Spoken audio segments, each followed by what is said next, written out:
It began not with a roar, but with a whisper, a sibilant, insidious murmur that coiled in the quiet moments of the void, a soundless scream that bypassed the ear and sank its hooks directly into the soul.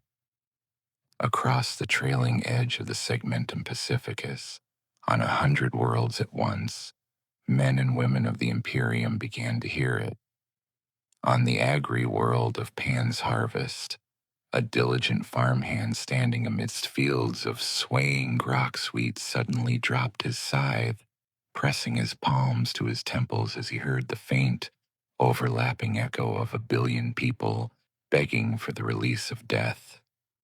On the hive world of Scintilla Secundus, a factorum worker in the roaring din of a manufacturing block suddenly went still, his face a mask of terror as a singular piercing note of agony cut through the industrial noise like a scalpel of sound. At first it was dismissed local phenomena, isolated outbreaks of psychic mutation. The Adeptus Arbites administered the Emperor's justice with heavy-handed finality, and the pyres burned a little brighter for a few weeks. But the whisper did not cease.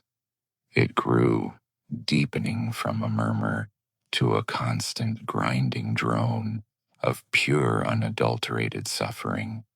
It was a psychic broadcast of torment so profound and so vast that it began to saturate the very fabric of reality.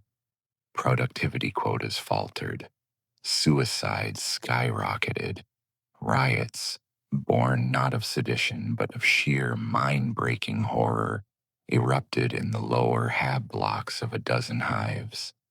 The forces of order found themselves fighting not rebels with coherent goals, but screaming mobs clawing at their own faces, desperate to carve out the noise that only they could hear. On the bridge of the Retribution-class battleship, Indomitable Will, Lord General Militant Arctuza Van Cleis stared at a data slate, her gaunt face illuminated by its cold blue light. The reports were madness, not the grand theological madness of chaos, which she understood as a military problem, but a base, animal madness that defied classification. Entire regiments of the Astra Militarum, deployed to restore order on the shrine world of Gethsemane Prime, had simply ceased responding to Vox calls. Long-range picked captures showed them standing in perfect formation, their weapons at their sides, as a tide of weeping, self-mutilating pilgrims washed over them, tearing them apart with bare hands. The soldiers did not fight back. They simply stood, their helmets hiding whatever horrors were reflected in their eyes. The casualty reports were a litany of impossibilities. Men dead of self-inflicted wounds, mass cerebral hemorrhaging, entire platoons found with their hearts having simply stopped from sheer terror. This was not a war, it was a plague of the soul. Far from the front lines of this new, bizarre conflict, in a sanctum of obsidian and shadow buried deep within the Bastion Serpentis, Inquisitor Lord Kalen Obros reviewed the same data. His chamber was a place of absolute silence, warded by null fields and psycho-resonant dampers. Yet even here he could feel it, a faint pressure against the edges of his formidable mind, a thin, needle-like vibration of distant pain. His network of informants and empaths had sent him whispers of their own, fractured and terrified. This was not the psychic spore of the great enemy. It lacked the seductive promises of Slaanesh, the boiling rage of Horn, the mutable energies of Sinch, or the entropic despair of Nurgle. This was something else, something clean in its impurity. It was the psychic distillation of agony, purified of all other emotion, amplified to a galactic scale. It was the sound of a nerve being flayed endlessly. And in the phalanx-like fortress monastery of the Iron Hounds, orbiting the storm-racked world of Bastion, Chapter Master Valerius felt the intrusion as a structural flaw. To Valerius, a true son of Rogel Dorn, the Imperium was a fortress, and every citizen a stone in its walls. He perceived the spreading madness as a subtle grinding resonance that threatened to shatter those stones from within. It was an imperfection, a deep and offensive crack in the edifice of order he had sworn his life to uphold. As he stood before a vast adamantium relief map of the sector, he could almost see the hairline fractures spreading across the icons of loyal worlds, a crystal lattice of imperial suffering that grew with every passing hour. His fists, encased in their ceramite gauntlets, tightened. A fortress that is compromised from within is no fortress at all. It is a tomb. He would not allow it. The flaw would be identified, the source located, and it would be rendered to dust. None of them, in their fury, their cold logic, or their righteous duty, could have conceived of the truth, for the source of their woes was a being for whom their entire reality was a canvas, and their suffering the most exquisite of paints. In a place that was not a place, under the light of a captured sun, Archon Malixian Vile reclined upon his throne of agony. The throne itself was a masterpiece, a grotesque fusion of tortured flesh and psychically resonant crystal, and from it he surveyed his creation. Before him, held in the impossible embrace of a sealed webway dimension, spun the entire Solace system. He could see the jewel of its primary world, Solace Prime, its continents now writhing with his Kabbalite warriors as they perfected their arts upon the billions of trapped inhabitants. He could see the gas giants, their orbital stations converted into vast torture arenas where pain was measured on the planetary scale. And he could see the system's yellow star, Sol, held in place by the shimmering, reality-defying energies of the ethel cages, the forbidden engines he had resurrected from a forgotten age. He had done what no Archon had ever dared. He had not merely raided a world for slaves. He had stolen a star system in its entirety, dragging it screaming from the clumsy material universe into the elegant realm of the webway. Here it was his permanent gallery, his eternal font of power and prestige. The psychic death scream of its captured populace was a symphony he conducted, and with the gesture of his gauntleted hand, he could focus its torment, modulate its pitch, and broadcast it back into the galaxy he had plundered. The creeping madness in the Segmentum Pacificus was merely the faint, almost unnoticeable echo of his grand performance. He was Malixian Vile, an artist of pain without peer, and he had just unveiled a masterpiece that would make the fall of his own ancestors look like a quaint tragedy. He smiled, a thin, cruel expression, as he listened to the music of a billion ruined souls. For the Imperium of Man, the opera was only just beginning. The great astropathic choirs of the Segmentum Pacificus were the first to truly comprehend the nature of the wound. On 100 sanctified worlds, in lightless chambers buried deep beneath the earth, thousands of sightless psychers linked their minds in a desperate attempt to perceive the source of the psychic torment. They were the Emperor's messengers, their minds the very fabric of interstellar communication. But now that fabric was being shredded. The whisper had become a deafening monolithic scream of pure agony. a psychic pressure wave that crushed lesser minds and caused even the most senior choir masters to bleed from their empty sockets. To reach across the void, they had to wade through this river of pain, and many were swept away, their consciousnesses shattered into a million screaming fragments.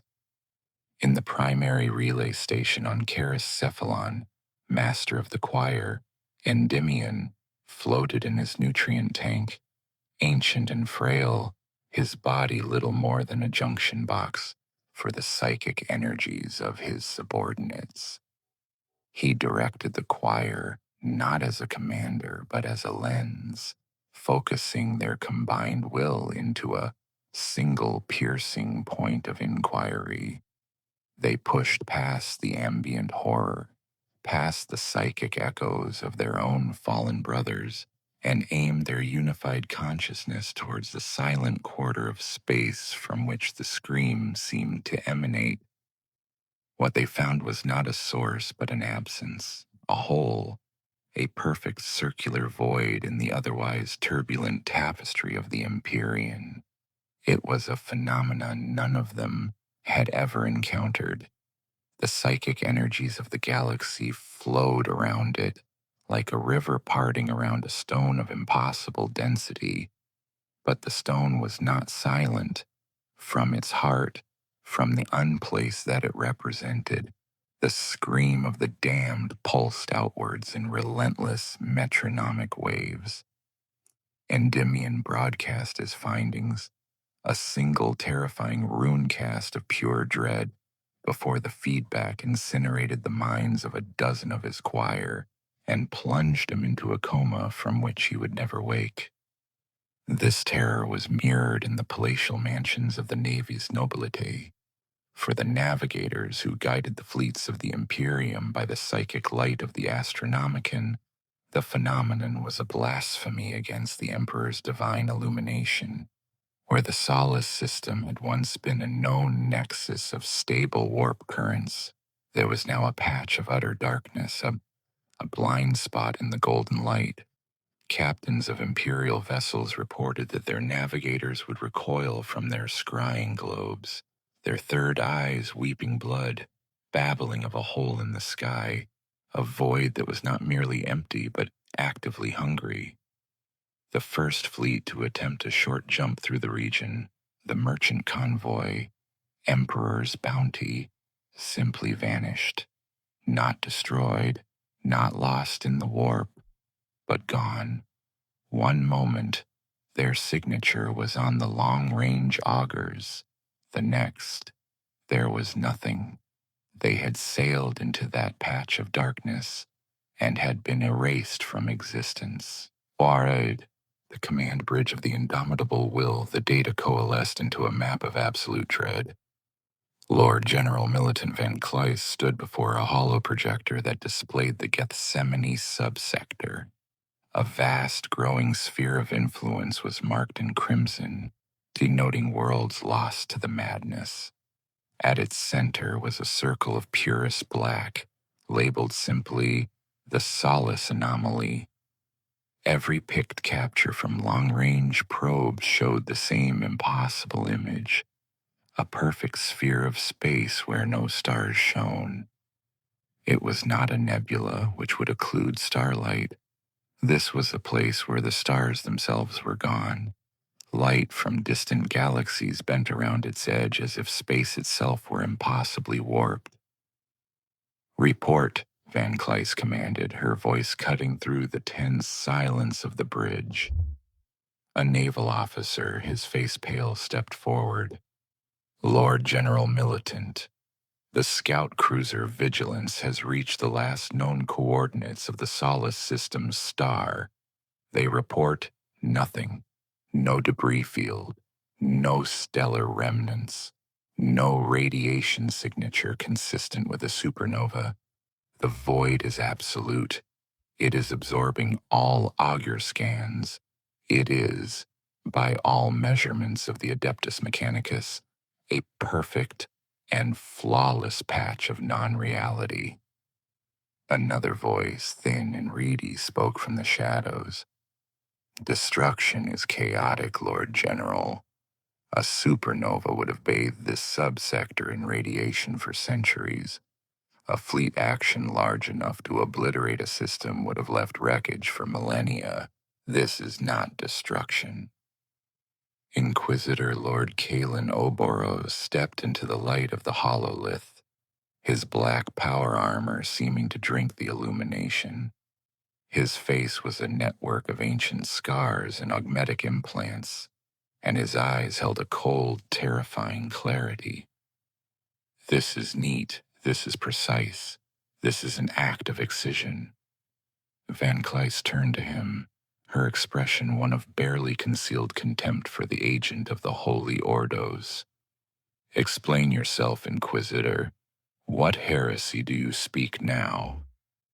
Oboros gestured, a clawed, mechanical hand towards the black circle on the map.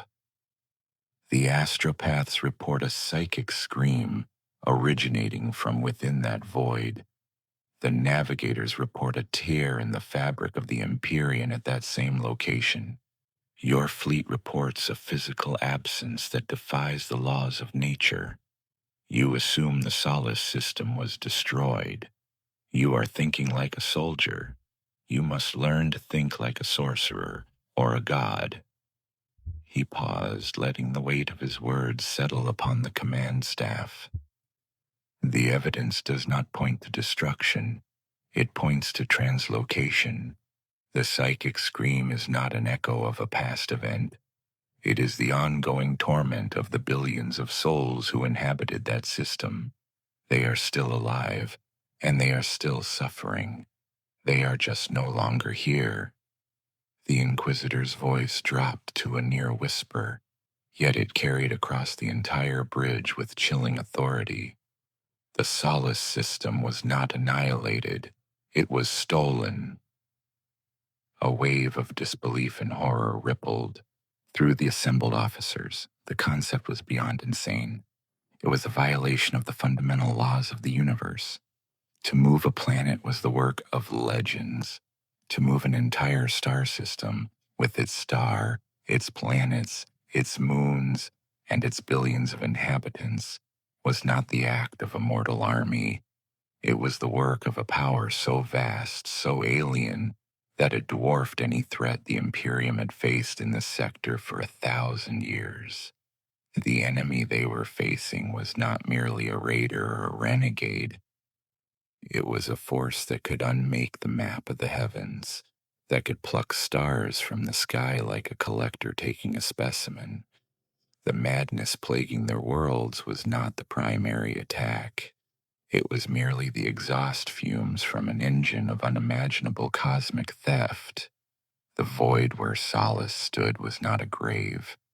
It was a wound in reality, left behind when a chunk of the universe had been carved out and taken somewhere else to be tortured.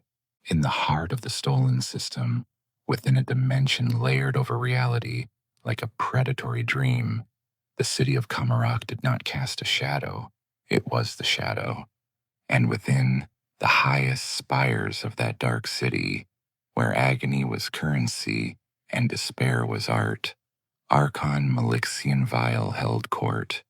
His personal domain, the spire of eternal lament, was not so much built as it was sculpted from the very essence of suffering. Its walls shimmered with the psychic residue of terror, and its arches were buttressed by columns of living, petrified victims, their faces frozen in silent screams. From his vantage point, Vile could gaze upon the full expanse of his glorious work, his realm of pain. The star, Solace, burned a sickly yellow, its light trapped and diffused by the Empyrean energies of the Ethel cages. These vast arcane devices, artifacts from a time before the fall when the Eldari Empire could unmake constellations at will, were Vile's crowbars.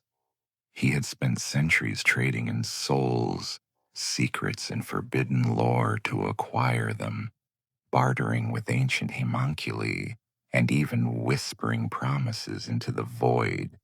to entities best left undisturbed. He had used them to latch onto the gravitational and metaphysical anchors of the Solace system, and with a surge of power that had momentarily dimmed a portion of the webway, he had ripped the entire stellar body from its real space cradle. The celestial mechanics involved were of a complexity that would have driven 1,000 archmagi to insanity, a symphony of gravitational manipulation, dimensional shearing, and brute force psychic trauma. The result was a masterpiece, a perfectly contained, self-sustaining pocket dimension, a star system in a bottle, his personal larder of torment. Before him, suspended in an anti-grav field, was a tableau of his own design. It was the former imperial governor of Sullus Prime, his family, and his honor guard, all still alive, their bodies twisted and remade into a living sculpture depicting the moment of their capture. Their agony was a constant low thrum in the air, a pleasant ambient noise for the Archon. He was not merely a pirate or a slaver, he was an artist, and his medium was the raw, unfiltered suffering of lesser races. To Vile, the humans of the Imperium were little more than fleshy instruments, each one capable of producing a unique note of pain which he, the maestro, would weave into a grand symphony. A lesser Archon would have been content with the slaves, the plunder, but Vile understood that true power, true prestige in the Viper's Nest of Komorach came from achieving the impossible. Any fool could raid a planet, but who else could steal a sun? Who else could create a private hell that echoed so loudly it drove his enemies mad from a dozen light years away? His rivals in the cabals of the Poisoned Tongue and the Black Heart now looked upon him with a new, delicious terror. They had called him a dreamer, a decadent fool chasing myths. Now they saw his dream made manifest, a jewel of exquisite cruelty that outshone any of their petty atrocities. His second in command, a Dracon named Lyresia, glided to his side. She was a vision of lethal elegance, her armor polished to a mirror sheen, her eyes holding the cold emptiness of a predator. "The harvest from Solus Tertius is complete, my Archon," she reported, her voice like the rustle of silk over a blade. "The homunculi of the Coven of Unblemished Flesh are particularly pleased with the planet's high G tolerance. The subjects endure the flesh shaping for much longer before their circulatory systems fail. They call it a vintage stock." Vile waved a dismissive hand, his gaze still fixed on the captive star. "The homunculi are butchers with delusions of artistry. They see only the clay. I see the finished statue. What of the broadcast?" "The celestial engines are stable," Lyresia confirmed. "The psychic resonance of the realm is being focused and amplified as you commanded. Our listening posts on the fringes report that the monokey worlds are descending into the predicted patterns of psychosis. Their primitive emotions make them exquisitely sensitive instruments. The feedback loop is intoxicating." Vile allowed himself a thin smile. The true genius of his plan was not just the capture, but the broadcast. The realm of pain was not just a prison, it was a weapon. The constant amplified agony of billions of human souls created a psychic plague, a wave of despair and horror that radiated back into real space from the wound where the system used to be. It was a weapon that required no fleet, no army to invade. It simply unmade the enemy's mind from within. He was waging a war of psychological attrition on a segmental scale, and the enemy did not even know who their attacker was. They were fighting a ghost, a scream from an empty room. He rose from his throne, his long armored coat sweeping behind him. He walked to the edge of the viewing platform, a sheer drop that overlooked the captured planet of Solace Prime. Below, the planet's surface glittered with the lights of vast, open-air torture fields and grand arenas where his Cabalites hunted the remaining pockets of human resistance for sport. The air itself thrummed with the psychic static of their fear. They will send fleets, of course, he mused more to himself than to Laresia. The apes are predictable. They will send their brutish ships to stare into the void we left behind. They will find nothing. They will bombard the mad worlds on the edge of the anomaly, thinking they are cauterizing a wound. They will waste their strength, their resources, their lives fighting a symptom. And they can never reach us here, Lyresia asked, a hint of admiration in her tone. This realm is sealed, Vile said with absolute certainty. The webway gate we used to drag the system through was a temporary rift, collapsed and erased the moment we were through. We are divorced from the main arteries of the labyrinth. To them, we are less than a myth. We are an impossibility. He extended a hand, his long, slender fingers curling as if to crush the planet below. Here, I am a god, and this universe, this pathetic little cage of human souls, is my divine instrument. Let them go mad. Let them tear their own empire down in their terror. Their suffering is merely the overture. The true performance has yet to begin. Gethsemane Prime had once been a jewel of the ecclesiarchy, a cardinal world of breathtaking beauty. Its continents were adorned with continent-spanning cathedral cities, their spires piercing clouds of incense that drifted from a billion swinging censers. It was a world of faith, a bastion of imperial creed, where 100 billion souls offered their prayers to the God-Emperor in a constant resounding chorus. Now that chorus had become a scream. The psychic poison emanating from the Solace anomaly had found fertile ground in the fervent, psychically attuned minds of Gethsemane's populace. Their faith, once their shield, had become a lens that focused the agony into a vision of a new, terrible apocalypse. The first waves of the Astra Militarum, regiments of Cadian shock troops and stoic Mordian Iron Guard, made planetfall expecting sedition. They expected to find heretical cults, rabble-rousers preaching vile litanies in the shadows of the grand cathedrals. They were prepared for a war of bolter and blade. They were not prepared for what they found. The enemy was not a rebel army. It was everyone.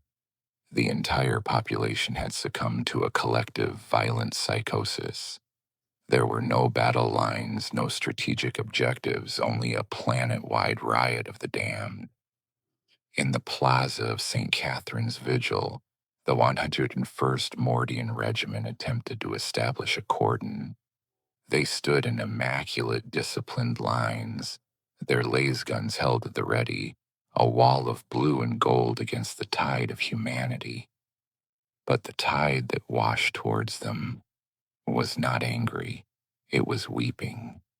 Tens of thousands of pilgrims, their faces slick with tears and blood, shuffled forward, their hands outstretched. They babbled of a new revelation, a gospel of shared pain. They spoke of the Emperor's final sacrifice, a great agony that they must all partake in to achieve salvation. They walked directly into the Mordians' disciplined volleys of last fire, their bodies erupting in flashes of light and steam. Yet their expressions were not of pain, but of ecstatic release. For every one that fell, 10 more pushed forward, their lamentations rising in a deafening wave of sound that seemed to physically press upon the soldiers. Worse were the other factions of the madness, the cannibal choirs, who believed that by consuming the flesh of the devout, they could absorb their faith and shield themselves from the psychic scream. They haunted the undercrofts of the great basilicas, their hymns distorted into guttural, slurping dirges.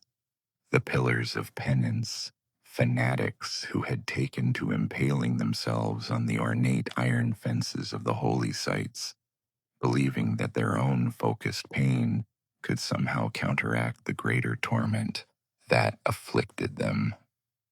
The once magnificent boulevards were now lined with thousands of these living, dying statues, their groans adding a bass note to the planet's symphony of insanity. Lord General Militant Van Cleis watched the picked feeds from her orbit-locked command carrier, her face a mask of cold fury. This was not a war her armies were trained to fight. Her soldiers were being broken not by enemy fire, but by the sheer, relentless horror of it all. The Vox channels were a constant stream of panicked reports. Commissars, the iron will of the Imperial Guard, were executing troopers not for cowardice, but for succumbing to the creeping madness themselves, for beginning to weep uncontrollably, or for turning their weapons on their own squad mates in fits of paranoid terror. The psychic pressure was a tangible force, a grinding, abrasive static that wore down the sanity of any who entered its sphere of influence. A Lehman Russ demolisher crew, sealed within the sanctum of their adamantium hull, had turned their siege cannon on their own command post, screaming about, silencing the whispers before they were destroyed. Van Cleis gave the order she had been dreading. Purge Protocol Gamma. Initiate orbital bombardment on sectors Thetis, Iota, and Malthus. I want those cathedral cities rendered to glass. We will create a firebreak, sanity through annihilation. The mighty cannons of the Imperial Navy spoke, and lances of pure energy brighter than a sun descended from the heavens. Entire cities vanished in blossoming fireballs, the screams of millions silenced in an instant. For a moment, it seemed to work. The picked feeds from the adjacent sectors showed the tide of madmen falter, staring in awe at the incandescent pyres that had once been their holy places. But the respite was fleeting. The destruction did not cow them.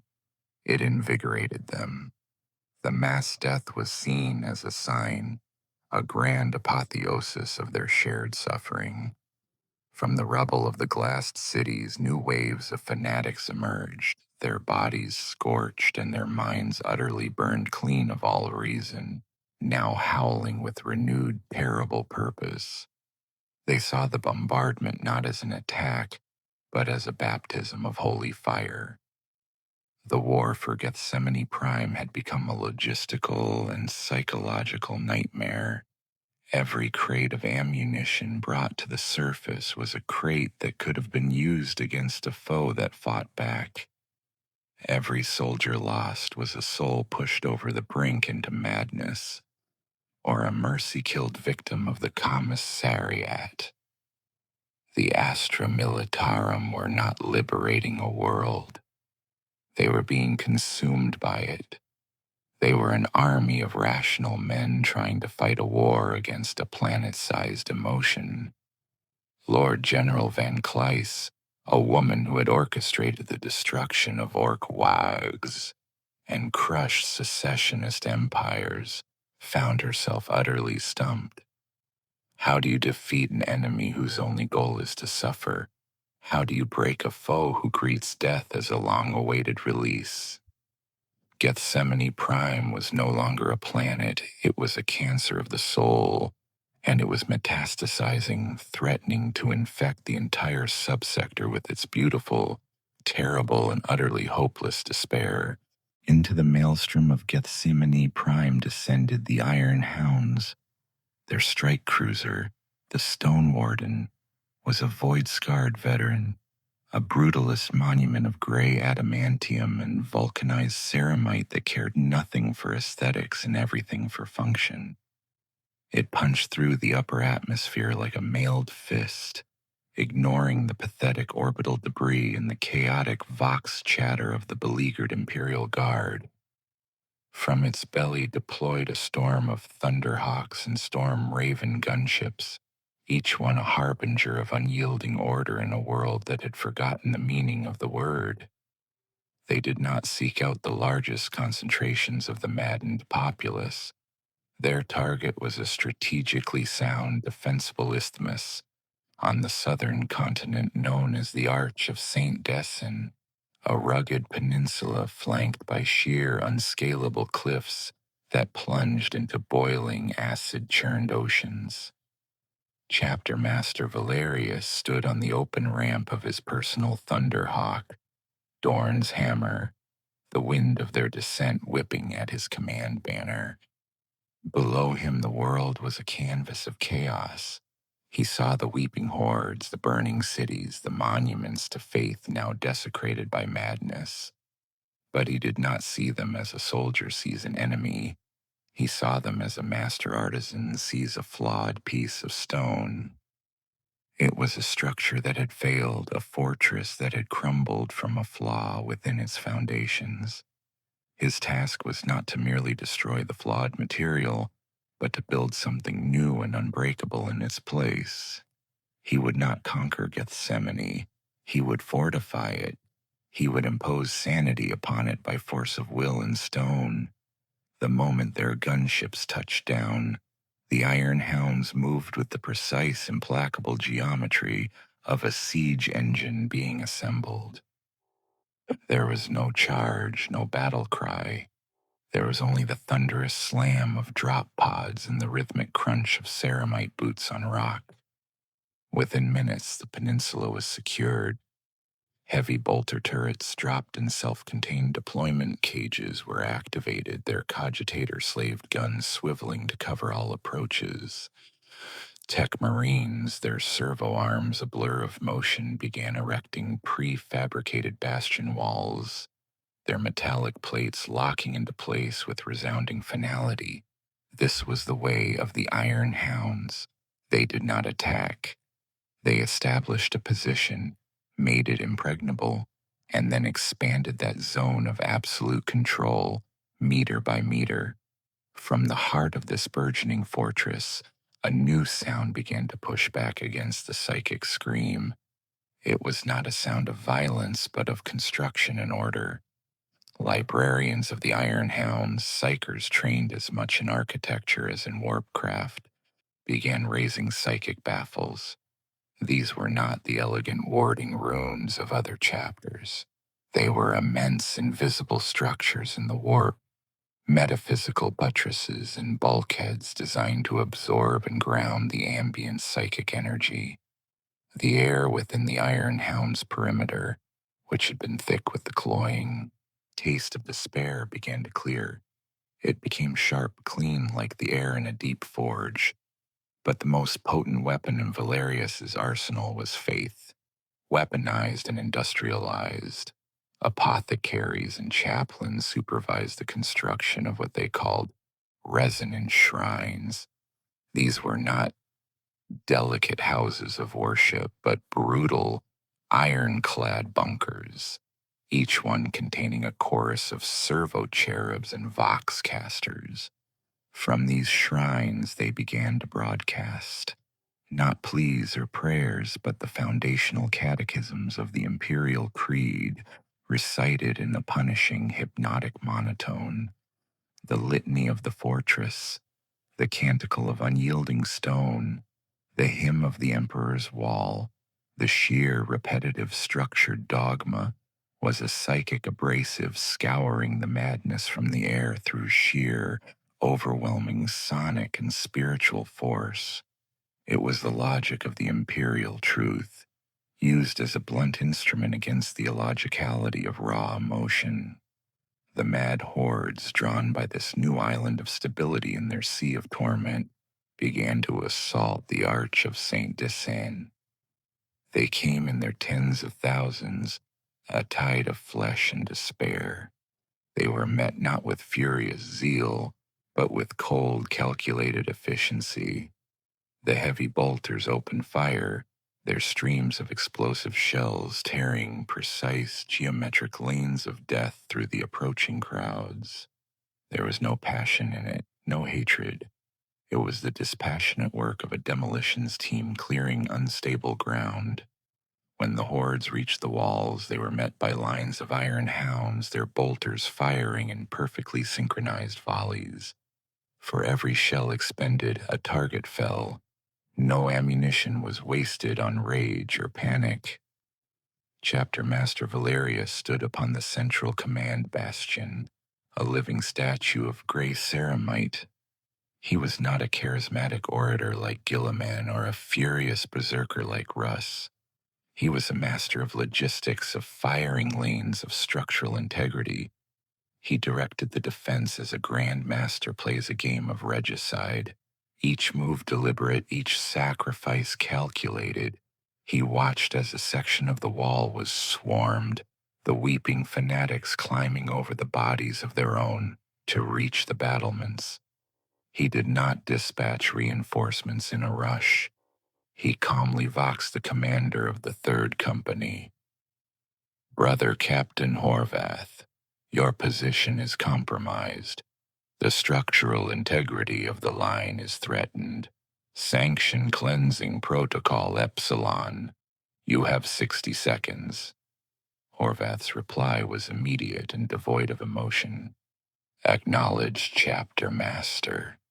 For the Emperor and the Primarch." On the wall, the iron hounds of the Third Company locked their shields, held their ground for a final, glorious 30 seconds, and then, as one, detonated the melta charges built into their own fortifications. The section of the wall and all upon it, friend and foe, vanished in a flash of incandescent white light. The breach was sealed. The line was pure once more. This was the grim calculus of the Iron Hounds. Even their own lives were just another resource to be expended in the service of maintaining the integrity of the fortress. Slowly, impossibly, the tide began to turn. The beachhead on the Arch of Saint Desain held. It became more than a military outpost. It became a symbol. For the shattered remnants of the Astra Militarum forces still fighting across Gethsemane, it was a beacon of hope, a single point of unshakable imperial will on a world that had lost its mind. Valerius's stand was not a glorious charge or a heroic last stand. It was a testament to the power of pure, unyielding order in the face of absolute chaos. He had forged a single, stable molecule of sanity in a world that had become a psychic solvent, and from that single point, he would begin the long, brutal, and unforgiving process of rebuilding the world, one fortified block at a time. A legend was being forged, not in fire and blood, but in iron, stone, and the indomitable logic of the siege. While Valerius carved out his bastion of cold sanity on Gethsemane Prime, the strategic reality of the wider conflict settled like a shroud upon the imperial command. Lord General Militant Van Kleiss's fleet hung in high orbit, a mighty armada rendered impotent. Her ships could reduce the planet's surface to a sea of glass, but that would be a hollow, meaningless act. It would be treating a symptom, not the disease. The true enemy, the source of the psychic plague, remained untouchable, hiding behind an impenetrable veil of impossible physics. Every conventional weapon in the Imperial arsenal, from the macro cannons of her battleships to the bayonets of her guardsmen, was utterly useless against a foe who was not physically present. The command deck of the indomitable will became a theater of desperation. Technomagi of the Adeptus Mechanicus presented fantastical theories of gravitic resonance and chronometric displacement, each more heretical and impractical than the last. Lord Admirals of the Imperial Navy proposed sacrificing entire fleets in blind warp jumps into the Solace anomaly, a tactic akin to throwing stones into a bottomless pit in the hope of hearing a splash. The war had ground to a halt against a wall of sheer impossibility. They were an army of swordsmen trying to stab a ghost. It was in this atmosphere of rising despair that Inquisitor Lord Kalen Oberos made his move. He requisitioned the Grand Observation Dome, a chamber usually reserved for triumphal ceremonies, and sealed it under the authority of his inquisitorial rosette. Present were only the highest echelons of the Crusade's leadership: Van Cleis, cold and disdainful; the aged Lord Admiral Spinoza, his face a mask of weary frustration; and Archmagos Valerius Kane, a being more machine than man, his red robes concealing a symphony of whirring mechanics. And via a heavily shielded astropathic link that crackled with the strain of piercing the local psychic static, the disembodied presence of Chapter Master Valerius. Oboros stood in the center of the room, the star-dusted void of the Solace anomaly, a backdrop of perfect black behind him. "My lords, Chapter Master," he began, his voice amplified by a hidden voximeter, "we have spent weeks proving what we already knew. We are fighting a shadow. Our enemy has created a fortress not of stone or steel, but of dimensional schism. We cannot reach them with our ships. We cannot harm them with our guns. To continue this course is to bleed our forces dry against a world of madmen while the true architect of this suffering watches from a place we cannot touch." Van Cleis's lip curled. "Your observations are as astute as they are obvious, Inquisitor. Do you have a solution, or did you call us here merely to posture?" "I have a solution," Oboros replied, his tone chillingly calm. "It is, however, a solution that will test the very limits of your faith and your duty. It is a solution that, by the letter of imperial law, constitutes a profound heresy." A heavy silence fell upon the chamber. Archmagos Valerius emitted a burst of binary code, a query of analytical disbelief. Lord Admiral Spinoza shifted uncomfortably in his seat. Oboros turned his gaze to the hololith at his side. With a gesture, he brought up a shimmering, complex image. It was a twisting, labyrinthine structure of light and shadow, a three-dimensional representation of impossible geometry. "This," he announced, "is the webway, the labyrinthine dimension, the personal highway of the Eldari race. Our enemy is not in real space. He is not in the warp.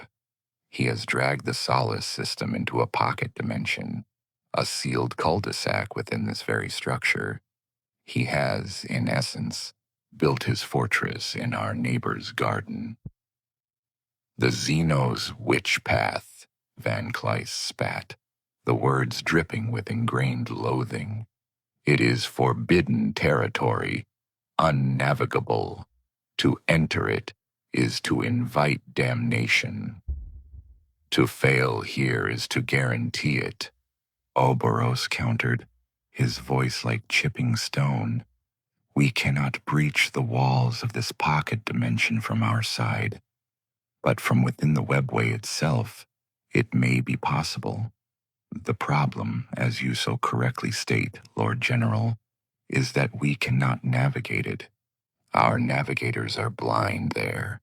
Our ship systems are useless.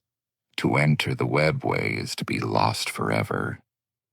He let the statement hang in the air, a declaration of their ultimate impotence. Then he delivered the killing stroke. But there are those who can navigate it, those for whom it is a birthright. He gestured again, and the image of the webway was replaced by the stark, elegant rune of an Eldari craft world. The symbol was ancient, alien, and anathema to every principle they held dear. The reaction was instantaneous and violent. "Heresy!" roared Lord Admiral Spinoza, rising to his feet. "To treat with the Xenos, to beg for aid from the very filth we are sworn to purge from the Emperor's galaxy. Unthinkable."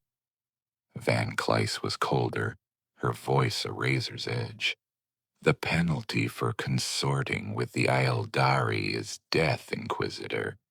Even for one of your station, you are proposing we betray the very foundation of the Imperium to win a single war."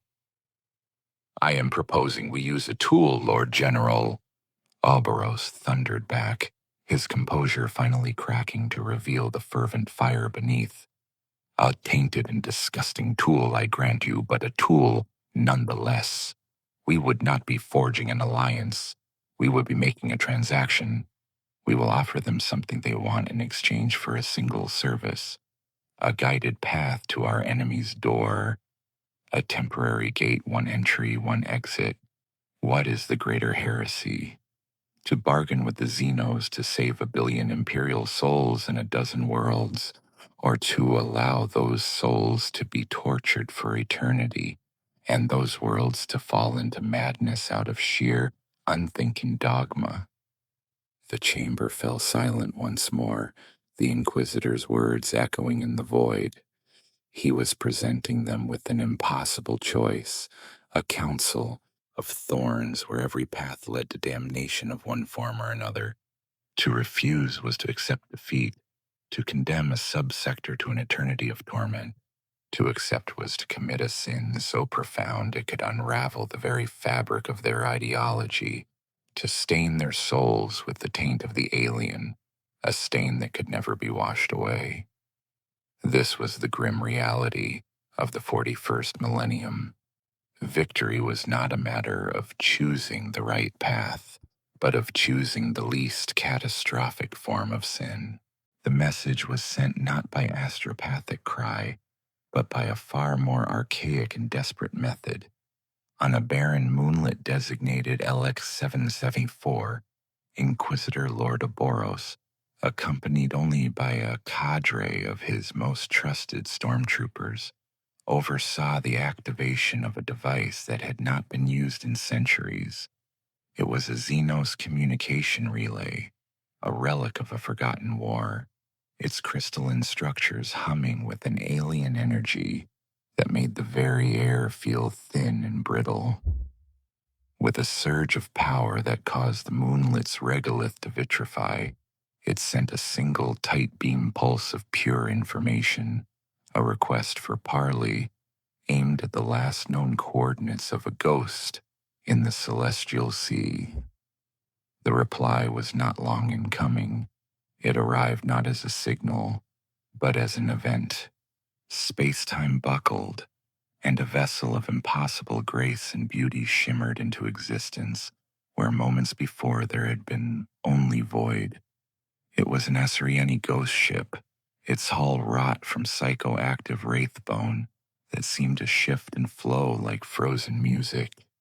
It bore the sigil of Eam Lothric, a craft world known for its reclusive nature and its unparalleled mastery of artifice, particularly the engines of war. They were smiths and artisans, and they valued the purity of their creations above all else. Aboard the indomitable Will, alarms blared as the Xenos ship appeared without warning in the heart of the Imperial fleet. Void shields flared to life and macro cannon batteries trained on the intruder. Lord General Van Kleis was on the verge of giving the order to fire, to obliterate the alien vessel in a storm of righteous fury. But Oberos's voice cut through the command channel, sharp and absolute.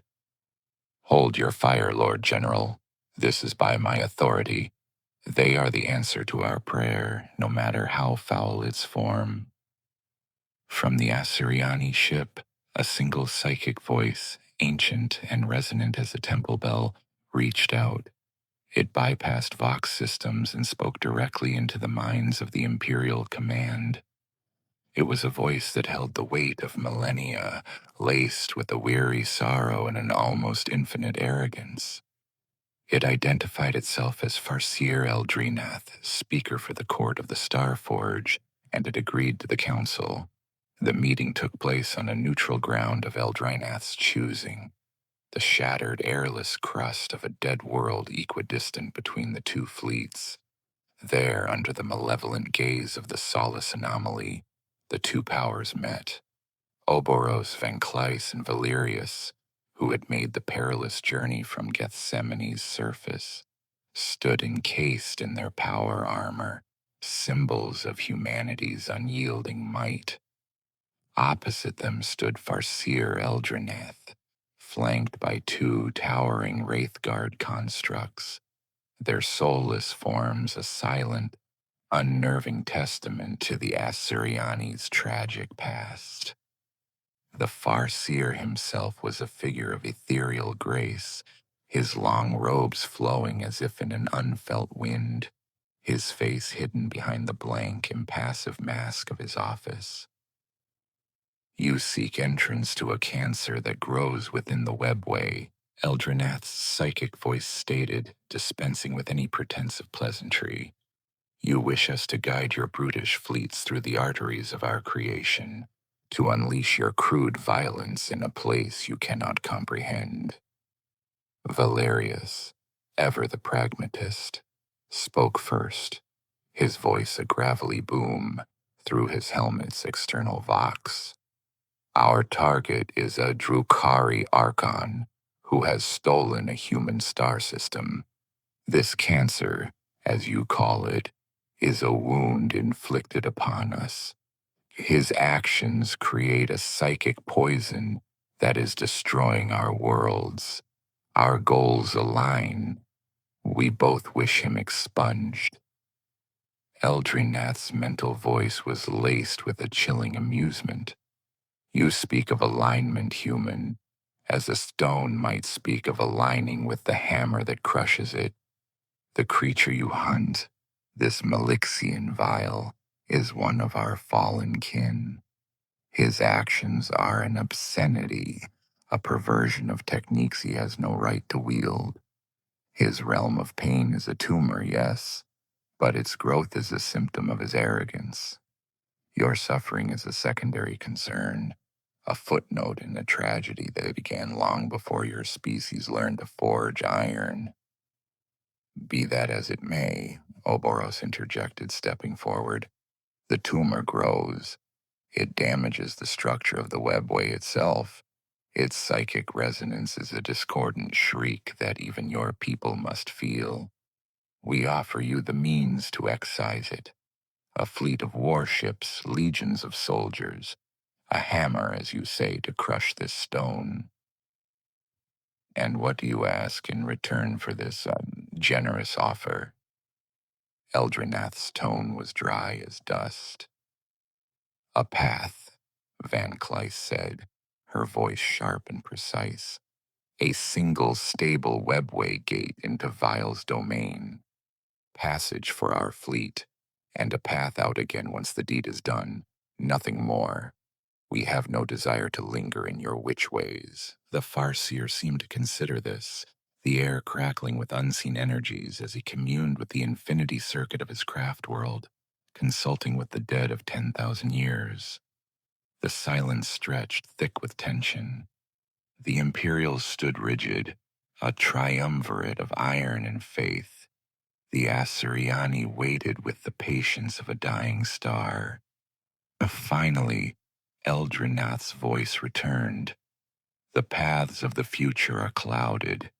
Your presence in the great labyrinth is a maelstrom of possibilities, most of them ending in ruin. Your very nature is anathema to the delicate balance of that realm." He paused. "However, the continued existence of Vile's abomination is a certainty of corruption.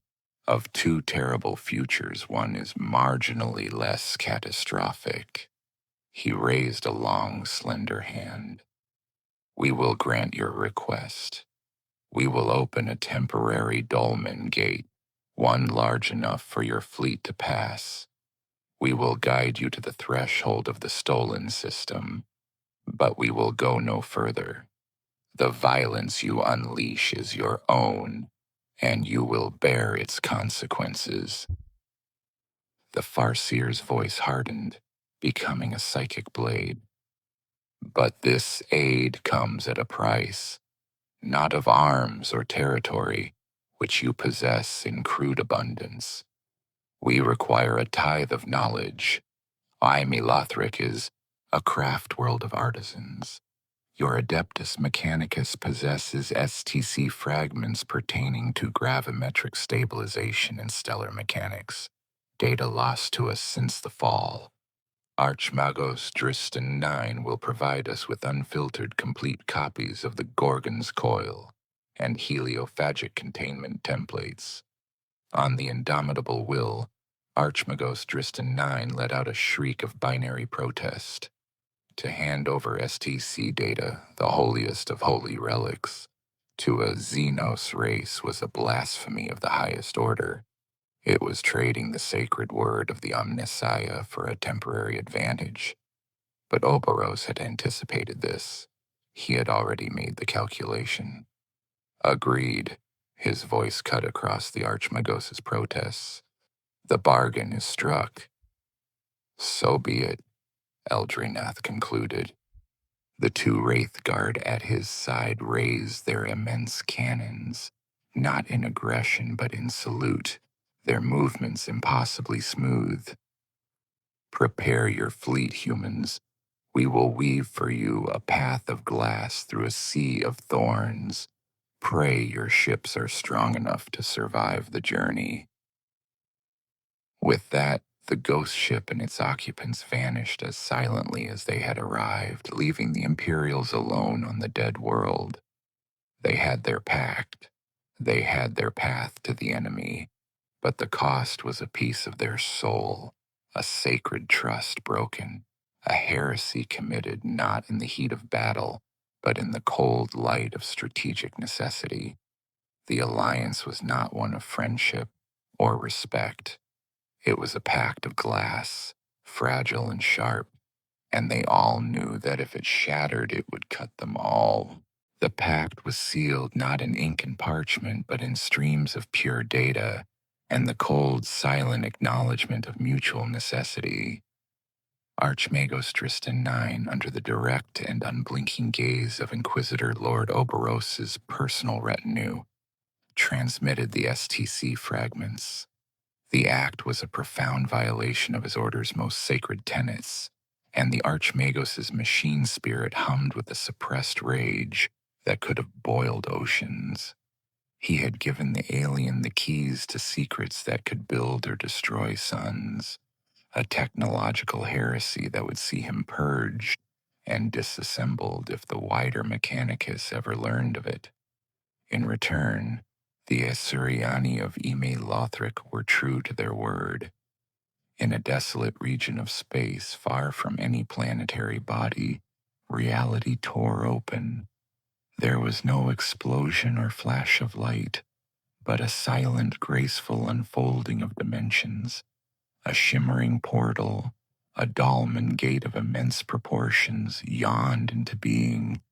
It was a perfect circle of swirling, pearlescent energy, a window into the impossible geometry of the webway. It was beautiful, elegant, and utterly terrifying. On the bridge of the indomitable will, hardened naval officers who had witnessed the horrors of the warp firsthand made the sign of the Aquila, their faces pale. The Empyrean was a realm of chaotic, churning madness, But it was a known hell. This was something other, a glimpse into a cold alien purgatory. Battle Group Defiance, a fleet forged from the remnants of a dozen sector commands, began its passage. The indomitable will led the way, its colossal prow breaking the dimensional membrane like an icebreaker plowing through a frozen sea. It was followed by a grim procession of lunar-class cruisers, dauntless light cruisers, and a swarm of sword and cobra-class escorts. Bringing up the rear were the lumbering shapes of the Astra Militarum transports, each one a fragile vessel packed with tens of thousands of mortal soldiers, their fate now tied to the whims of Xenos witchcraft. The moment they crossed the threshold, the universe changed. The familiar laws of physics grew soft and pliable. The star fields of real space vanished, replaced by a swirling, non-Euclidean vista of crystalline tunnels and shadowy, intersecting pathways.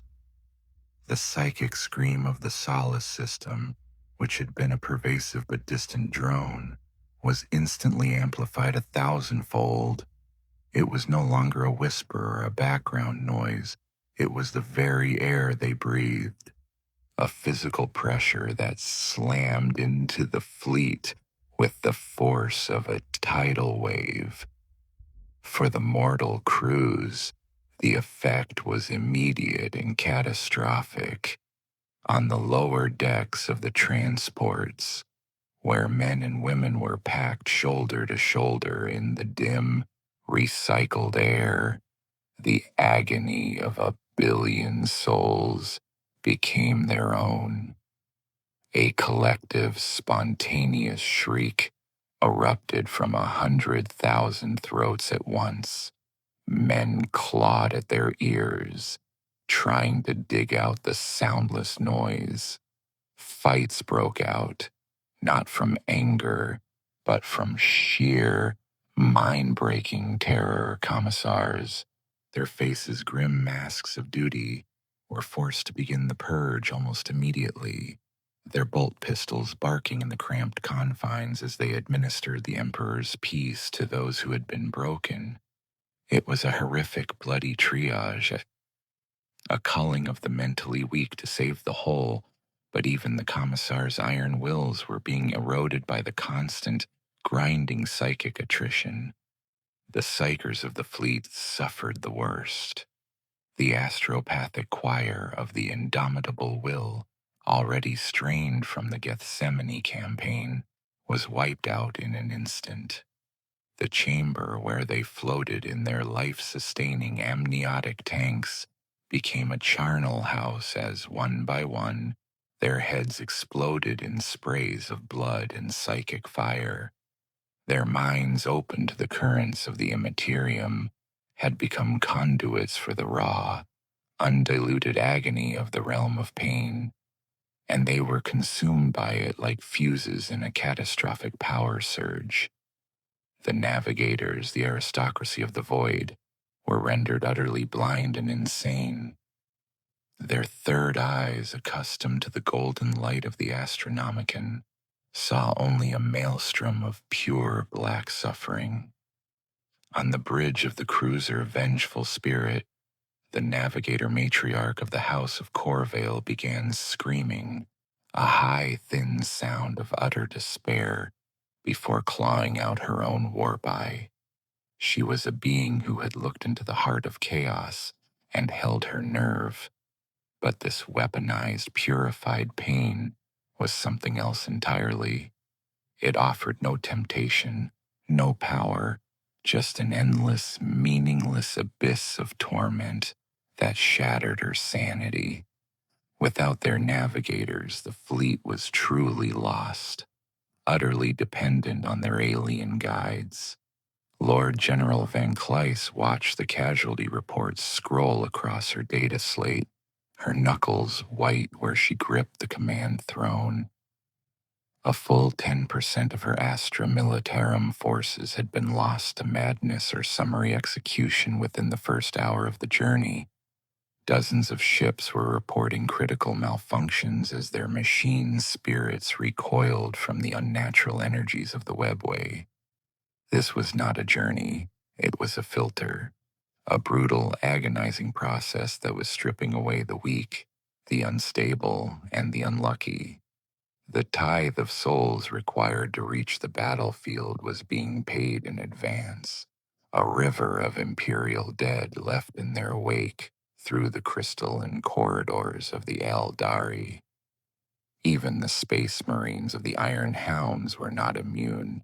Encased in their ceramite and their faith, they endured, but they could feel it, a pressure on their souls, a cold, grinding weight of utter hopelessness.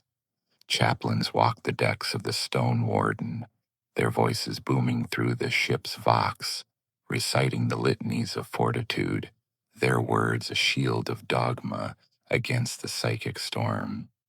Valerius stood on his own bridge, motionless as a statue, his mind a fortress of pure discipline. He acknowledged the pain, he analyzed its texture, its frequency, and then he compartmentalized it, filed it away as another hostile environmental factor to be overcome. But he saw the tremor in the hand of a trusted sergeant, the flicker of doubt in the eyes of a veteran captain. The cost of this journey was being etched onto the soul of every survivor, a scar of silent, shared horror that would never truly fade. They were winning their way to the battlefield, but they were losing a part of their humanity with every league they traveled.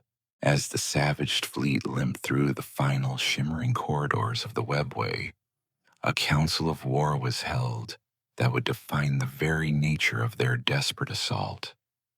It was not a grand gathering of commanders, but a stark, brutal conference in the strategy vault, deep within the indomitable will, a place shielded by meters of adamantium and a humming null field array that did little to mute the all-pervasive psychic scream. Present were the architects of the campaign, Van Kleis, Oboros, Valerius, and the hulking, silent form of Archmagos Valerius Driston IX. The Archmagos was the first to speak, his voice a synthesized rasp of pure, cold logic that cut through the ambient dread. The enemy's disposition is absolute. We face not a conventional fleet or army, but an entire star system, fortified and weaponized. Planetary assault on Solace Prime, or any of its sister worlds, is a tactical impossibility. The Drukhari are masters of pain and terror on a planetary scale.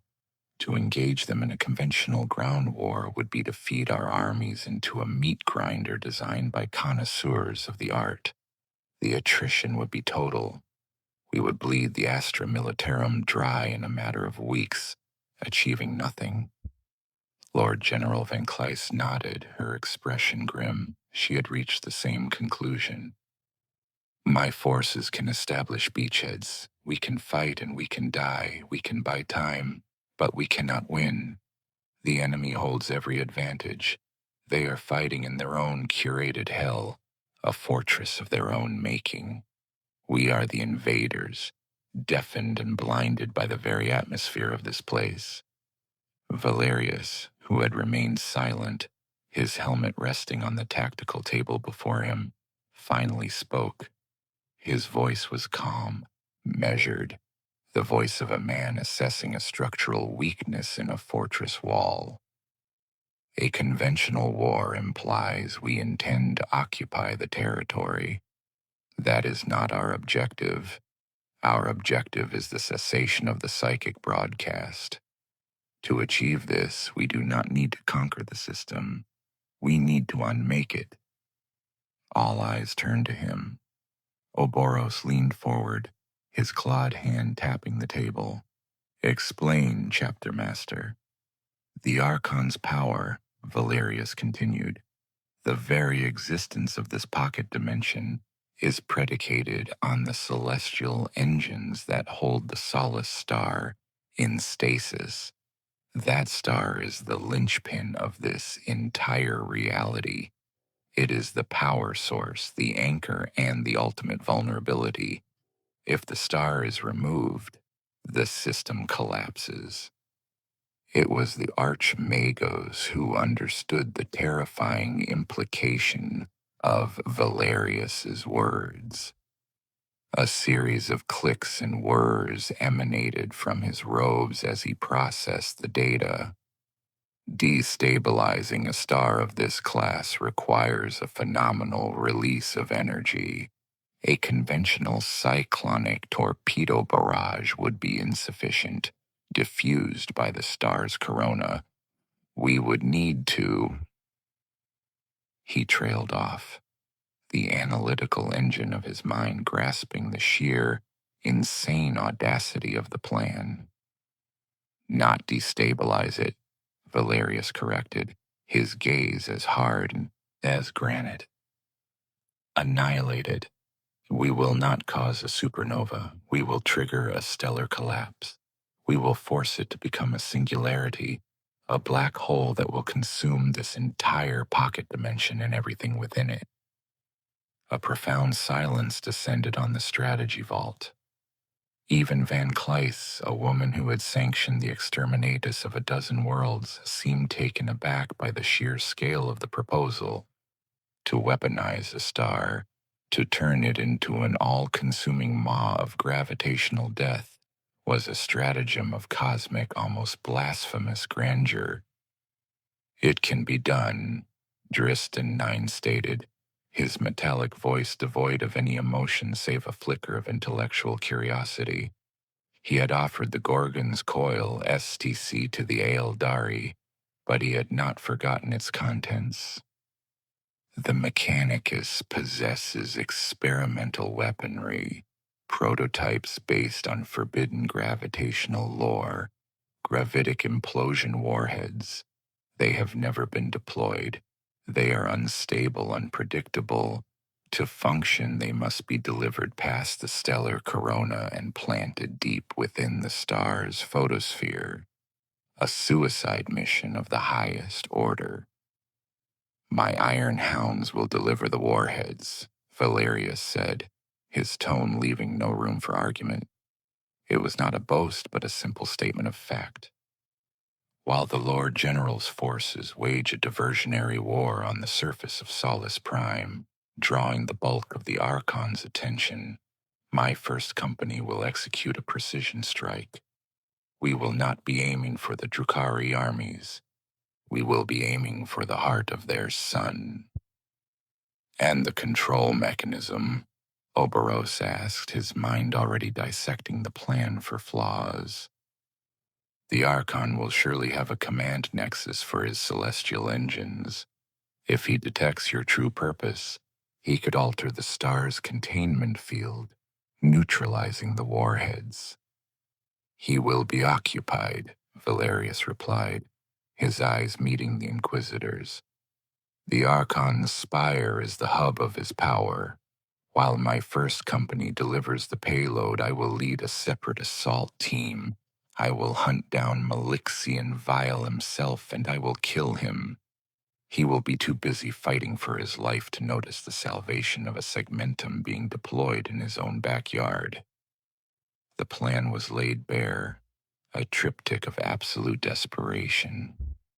On one front, the Imperial Guard would launch a massive, hopeless planetary invasion, a sacrifice of tens of thousands of lives designed purely to create a distraction.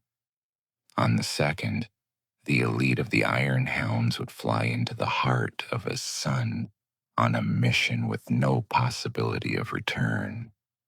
And on the third, the chapter master himself would attempt to assassinate a demigod of pain in the heart of his fortress of agony. It was not a strategy of subtle maneuvers or clever feints. It was a desperate gambit, a single all-or-nothing blow struck with three distinct blades, each one aimed at the heart of an impossible enemy. If any part of the plan failed, they would all be lost, trapped forever in a dying hell of their own making. But if they succeeded, they would not merely defeat an enemy, they would erase his entire reality from existence. The exit from the webway was not an arrival, but a violent expulsion. Battle Group Defiance was vomited into the sickly, yellow-tinged reality of the realm of pain, the dolmen gate snapping shut behind them with a silent finality that felt like a tomb door swinging closed. Before them hung the captive Solace system, a grotesque parody of an imperial stellar map. The planets spun on their ordained courses, but their surfaces were alight with the fires of industry-scale torture, and the space between them was filled with flotillas of elegant predatory Drukhari ships that moved like sharks sensing blood in the water. The battle began without a preamble. The Drukhari fleet, caught by surprise by the sudden appearance of an imperial armada in their sealed sanctuary, reacted with the preternatural speed of their kind. Razor-wing fighters and void-raven bombers swarmed from hidden asteroid bases, their dark light lances and splinter cannons scything through the void. The Imperial fleet, already battered and crewed by men on the verge of mental collapse, responded with the grim, stubborn courage of the damned. Macro cannon shells, brutish and unsubtle, hammered against the shimmering hollow fields of the Drukhari cruisers. Lances of pure energy, the pride of the Imperial Navy, stabbed into the darkness, seeking purchase on hulls that seemed to dance between dimensions. Amidst this swirling chaos of naval combat, the first phase of Valerius's desperate gambit was launched. The transports of the Astra Militarum, eschewing any attempt at finesse, simply burned hard for Solus Prime. They were ablative armor for the true mission, a wave of sacrificial lambs thrown to the wolves. Hundreds of Valkyrie assault carriers and bulky landers plunged into the planet's atmosphere, a storm of iron and faith descending into hell. They were met by a hurricane of defensive fire from the planet's surface and the swarming Drukhari interceptors. Dozens of transports were blown apart, their complements of guardsmen incinerated before they ever set foot on the ground. But thousands more made it through. On the plains of petrified agony that now constituted the surface of Solus Prime, the Imperial Guard deployed.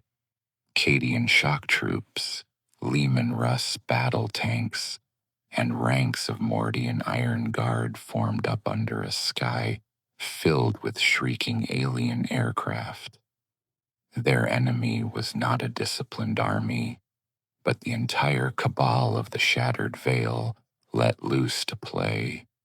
Hordes of Cabalite warriors, borne on sleek raider skiffs, swept across the battlefield, their splinter rifles firing volleys of toxic shards. Grotesques and Talos pain engines, horrifying amalgams of flesh and steel crafted by the homunculi, plowed into the Imperial lines. The guardsmen fought with the courage of those with nothing left to lose, their lasgun volleys a flickering strobe against the encroaching darkness. It was a battle they could not win, a glorious doom charge, designed to be as loud and as bloody as possible. They were the distraction, and they played their part magnificently, their screams adding a new, defiant note to the system's symphony of pain. While this apocalyptic ground war raged, a second, more secret assault began. 4 Storm Raven gunships, bearing the gray livery of the Iron Hound's first company, detached from the main fleet. They did not fly towards the planet, but instead accelerated towards the system's captured sun.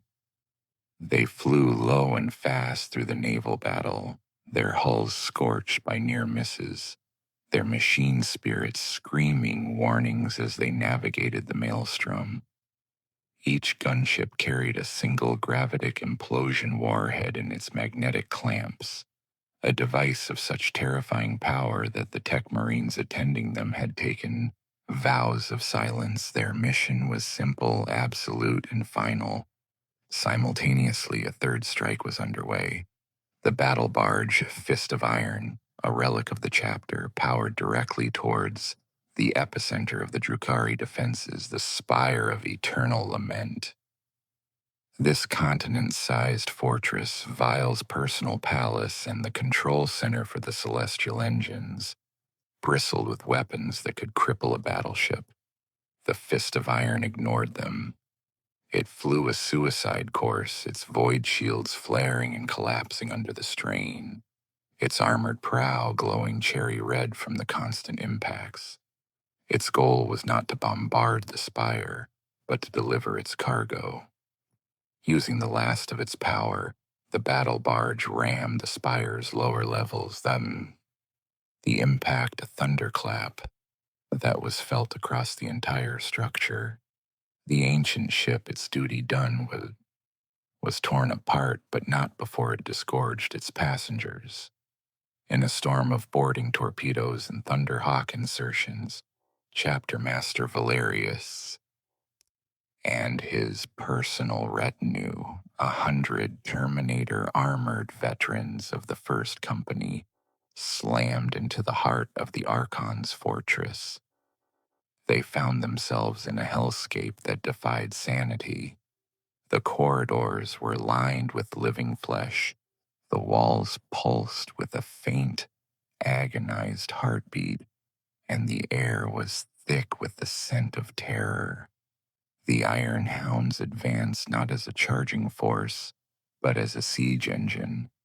They moved in perfect formation, their storm bolters spitting death in controlled, overlapping bursts. Their Terminator armor, designed for the void and the siege, made them impervious to the light splinter weapons of the Cabalite defenders who swarmed them. They were a moving fortress of gray ceramite and righteous fury, an island of absolute order in the Archon's chaotic palace. Power fists crushed lithe Drukhari warriors. Thunderhammers pulped the flesh of writhing grotesques. They were unstoppable, implacable, a force of nature as absolute as gravity. Their target was the apex of the spire, the throne of agony, where they knew Malixian Vile would be watching his masterpiece unfold. They advanced upwards, through chambers of indescribable horror and galleries of living, tortured art. With every level they took, the psychic pressure intensified, but the Iron Hounds did not falter. They were the sons of Dorn. They were built for the siege, and they would not stop until they had reached the heart of the fortress and torn out its black, corrupted soul. The sanctum of apotheosis, the highest chamber of the spire of eternal lament, was a testament to Malixian Vile's boundless ego. The vaulted ceiling was a living star map of the stolen system, each planet a glowing orb of captured souls that pulsed in time with the thrumming of the celestial engines. The floor was polished obsidian that reflected the agonies of a billion worlds, and at its center, upon a throne carved from the fused spines of 1,000 psychers, sat the Archon himself. He had watched the Imperial invasion with the detached amusement of a connoisseur observing a particularly frantic death spasm. The naval battle was a delightful chaos, the planetary assault a glorious symphony of mortal terror. He had even savored the brutish direct impact of the Astartes battle barge, an act of such crude desperation it almost qualified as art. His amusement, however, was beginning to curdle into annoyance. The steady, rhythmic tremor that shook his entire spire was not the random chaos of battle. It was the measured, implacable tread of something advancing. The Vox runes on his throne's armrest, which should have been alive with the triumphant screams of his Cabalites, were falling silent one by one, replaced by the monotonous, disciplined report of stormbolter fire. The great adamantium gates to the sanctum, reinforced with plates of writhing living metal, suddenly buckled inwards, not from a single explosive charge, but from a series of perfectly synchronized melt-detonations that vaporized their hinges. With a groan of tortured metal, the gates collapsed, and through the smoke and fire stepped the architects of this discordant note in his symphony. Chapter Master Valerius stood framed in the ruined doorway, a titan of gray ceramite and cold fury.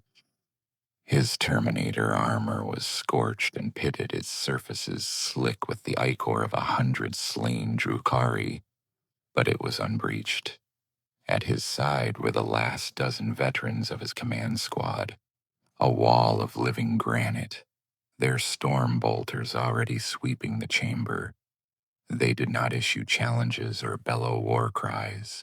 They simply advanced, their movements economical and brutally efficient, securing the chamber with the practiced ease of men who had stormed 1,000 breaches. Vile rose from his throne, a flicker of genuine surprise in his ancient malevolent eyes. He had expected a champion, a roaring brute of muscle and blind faith. He did not expect this architect of violence. Valerius was not a warrior in the way the Archon understood it.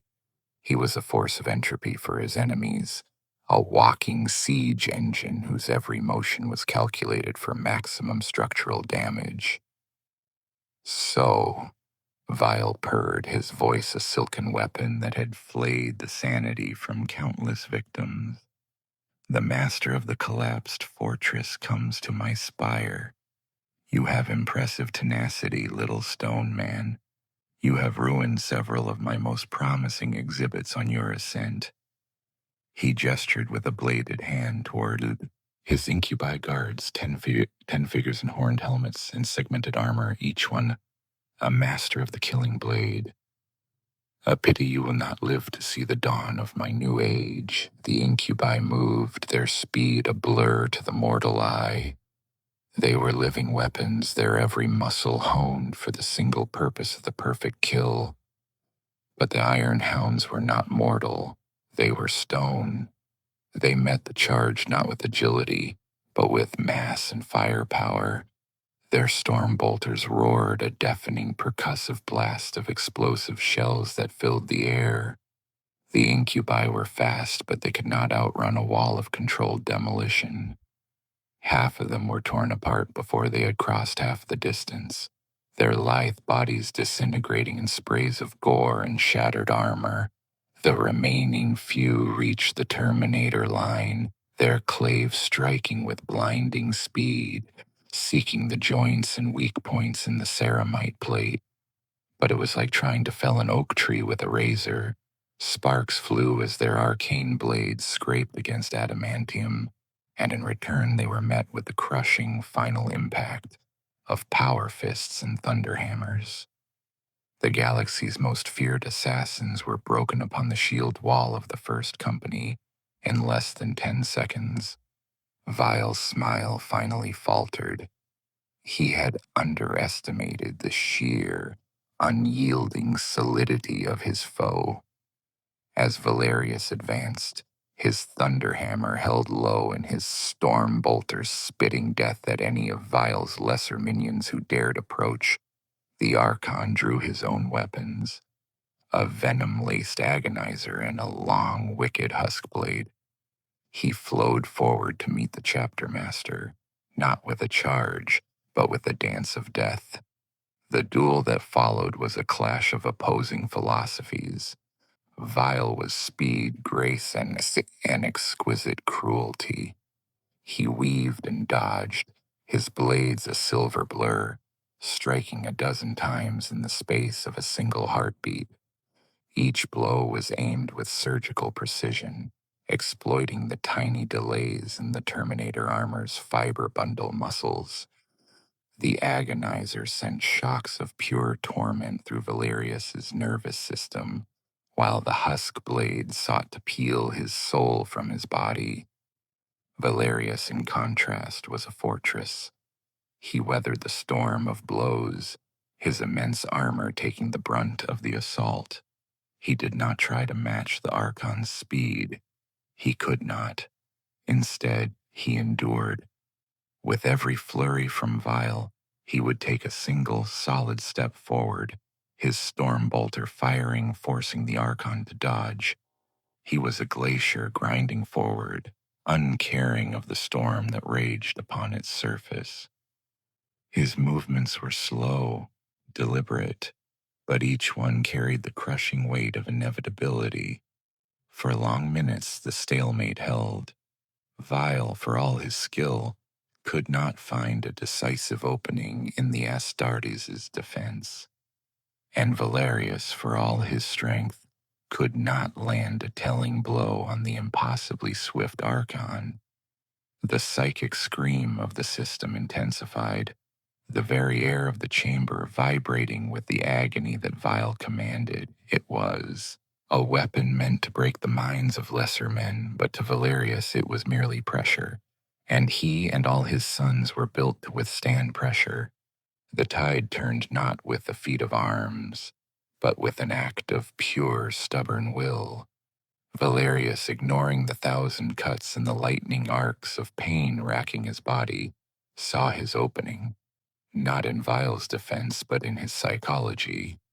The Archon was an artist, a sadist who savored his work.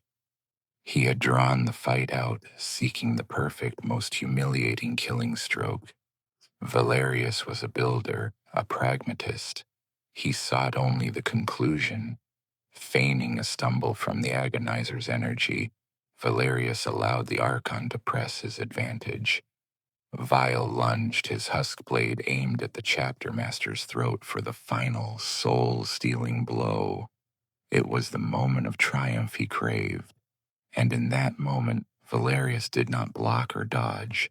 He dropped his storm bolter, and with his now free power fist, he grabbed the Archon's blade-wielding arm.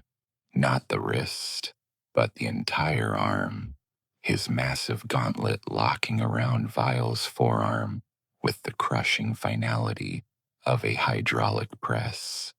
There was a sickening crunch of bone and armor. Vile shrieked, a sound of genuine pain and outrage that cut through the background symphony of his victims. He was trapped. His speed was neutralized. For the first time, he was held fast by the brutish strength he so despised. Valerius looked down at the trapped Archon, his helmet's red eye lenses burning with cold fire. "You build with flesh and pain," the chapter master's voice boomed through his vox grill.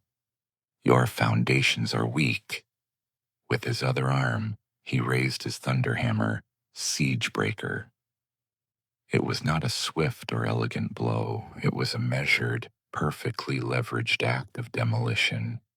The hammer rose, crackling with its disruptive energy field, and then it fell. It struck the Archon squarely in the chest, and the resulting impact was not a clash of metal, but a deafening thunderclap that shattered the obsidian floor and sent cracks racing up the walls of the spire. Malixian Vile, the artist of pain, the thief of suns, simply ceased to exist, his body and soul obliterated in a single, perfectly executed act of overwhelming force. The moment Archon Vile was obliterated, the sanctum of apotheosis became the epicenter of a cataclysm. The psychic symphony he had been conducting with such meticulous cruelty suddenly lost its maestro.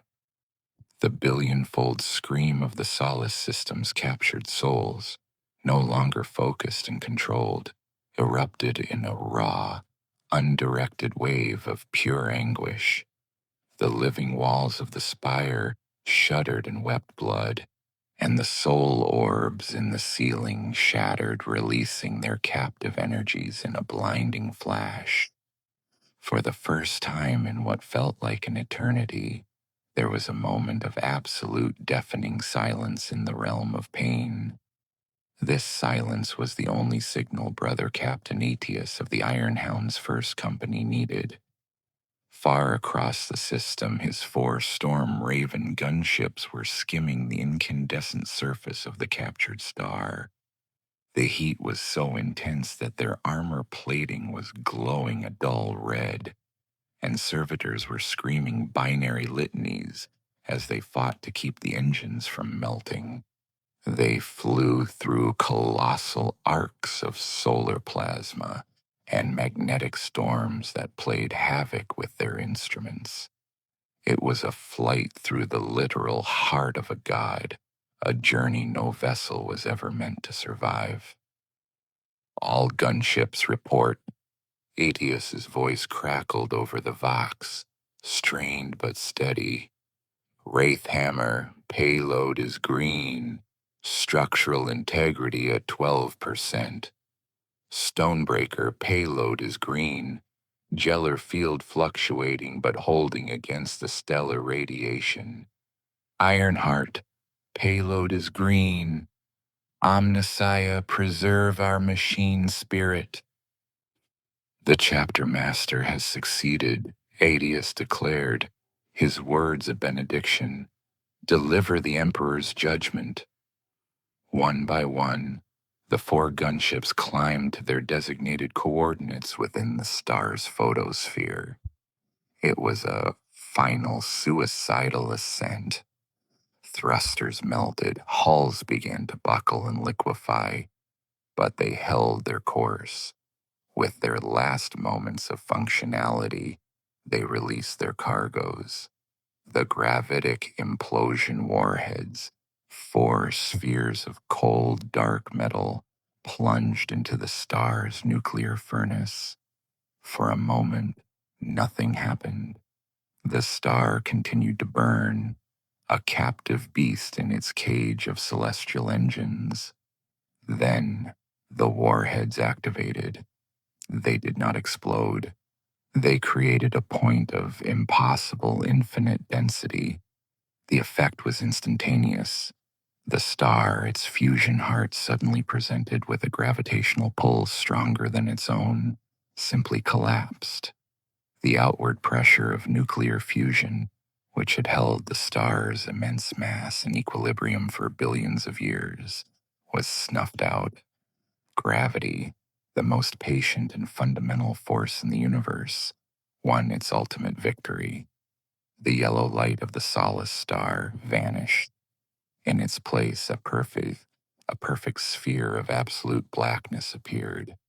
It was not a shadow. It was a hole in reality. The newly born singularity, freed from the constraints of the now powerless celestial engines, began to feed. The effect on the realm of pain was total and apocalyptic. The pocket dimension, anchored and sustained by the star's energy and mass, lost its linchpin. Reality began to unravel. The planets, their gravitational anchor gone, were pulled from their orbits and began their final spiraling descent into the black hole's maw. The space between them fractured, splitting into crystalline shards of collapsing space-time. Aboard the indomitable Will, Lord General Van Cleese watched the chrono augurs and screamed a single command into the fleet-wide vox. The star is gone. All ships, execute emergency withdrawal. The gate is collapsing. Go now. For the battered remnants of Battle Group Defiance, it was a frantic, desperate scramble for survival. The temporary dolmen gate, its integrity tied to the fragile reality of the pocket dimension, began to flicker and shrink. Imperial cruisers, Their engines, screaming on overload, clawed their way through the debris of the Drukari fleet and the fracturing space towards the shimmering, shrinking window back to their own universe. On the surface of Solace Prime, the Imperial Guard saw the sky die. One moment they were fighting under the sickly yellow sun. The next there was only a black hole hanging where it should be. The ground buckled beneath them, and the very air began to thin as the planet's atmosphere was siphoned away by the singularity. For the thousands of guardsmen still alive, there was no escape. Their sacrifice had bought the fleet the time it needed, and their reward was to be consumed by the victory they had secured. Their last sight was of a dying universe being devoured by a star-forged abyss. In the collapsing spire of eternal lament, Valerius and his surviving Terminators stood their ground. They watched as the very fabric of their reality was torn apart. They had no escape route. The fist of iron was a wreck, and the fleet was fleeing for its life. Valerius looked at the black hole dominating the sky, a monument to their victory, a grave marker for their chapter's greatest heroics. He felt no fear, no regret. The fortress had been compromised. The flaw had been removed. The cost was acceptable. He keyed his Vox one last time, a broadcast to the chapter he knew he would never see again. The objective is achieved. Dorn's will is done. Ave Imperator. The last ships of Battle Group Defiance, scarred and savage, punched through the dolmen gate just as it imploded behind them, sealing the realm of pain and its contents from the galaxy forever. The psychic scream that had plagued a segmentum was silenced. In its place, there was only a profound and unnerving quiet. The victory was absolute. But as the survivors looked at their shattered fleet and counted the cost in ships, in men, and in a hero they had left behind, it felt indistinguishable from the most profound and catastrophic defeat. The fleet that emerged back into real space was a ghost of the armada that had entered the webway. It was a fleet of cripples and madmen, its ships bearing deep, ugly scars from a battle fought in a dimension that defied repair. Hull plates were warped not by explosions, but by localized reality failures. Cogitator banks were filled with illogical data ghosts, and Geller fields flickered with the memory of a psychic pressure they were never designed to withstand. More than half the vessels that had made the journey did not return. They were either destroyed in the naval engagement, consumed by the singularity, or simply lost, unable to reach the gate before it sealed them in that dying dimension forever. Silence reigned on the bridge of the indomitable will. The constant grinding psychic scream that had been their unwelcome companion for so long was gone. Its absence was a physical presence, a hollow void in the senses that was almost as unnerving as the sound itself. Officers stood at their posts, their faces gaunt and haunted, the 1,000-yard stare of survivors in their eyes. The casualty reports that scrolled across the data slates were not numbers. They were a litany, an epic poem of loss. And then the alliance, the pact of glass that had made the victory possible, shattered. A single Asuriani ghost ship, the same one that had borne Farseer Eldranath, materialized before the Imperial fleet. It did not hail them. It did not offer congratulations. It simply broadcast a single cold, psychic message that lanced into the minds of every commander. "You have done what we asked," Eldranath's mental voice echoed, but its tone was no longer arrogant or weary. It was filled with a cold, clear fury. "You have excised the tumor, but in your typical brutish fashion. You have done so with a butcher's axe, not a surgeon's scalpel. A black hole, a singularity. You did not just destroy the pocket dimension. You created a permanent, festering wound in the fabric of the webway. A scar in the labyrinth that will bleed its poison into the great labyrinth for millennia. You have unleashed a cancer to cure a disease. Lord General Van Cleist stood rigid on her bridge. We did what was necessary, she voxed in reply, her voice hard as iron. We achieved victory. You achieved your victory, the farseer retorted, his voice dripping with contempt. And in doing so, you have proven yourselves to be the clumsy, short-sighted primitives we have always known you to be. You are a species that would burn down a forest to kill a single beast. You are unfit to walk in the hidden places of the galaxy. This bargain is concluded. The debt is paid. But know this, Wyme Lothric will not forget this desecration. Pray your paths and ours do not cross again, for we will not be so accommodating. With a final silent shimmer, the Assyriani vessel vanished, leaving the Imperials alone in the void. They had won the war, but they had made a powerful new enemy, the Xenos who had been their reluctant saviors were now their sworn foes, horrified by the brutal, total nature of the Imperial solution. The bridge they had built between their races, fragile as it was, had been burned and its ashes scattered. The Imperium was, once again, utterly and completely alone in a hostile galaxy, a position its leaders embraced with grim familiarity. The news of Chapter Master Valerius's loss struck the Iron Hounds like a physical blow. Aboard the Stone Warden, the surviving space marines of the chapter gathered in the Reclusium. There was no weeping, no overt display of grief. There was only a profound, crushing silence. Their master, the greatest artisan of the siege their chapter had ever known, the living embodiment of their Primarch's will, was gone. He had not fallen in a glorious last stand, but had been consumed by the very victory he had engineered.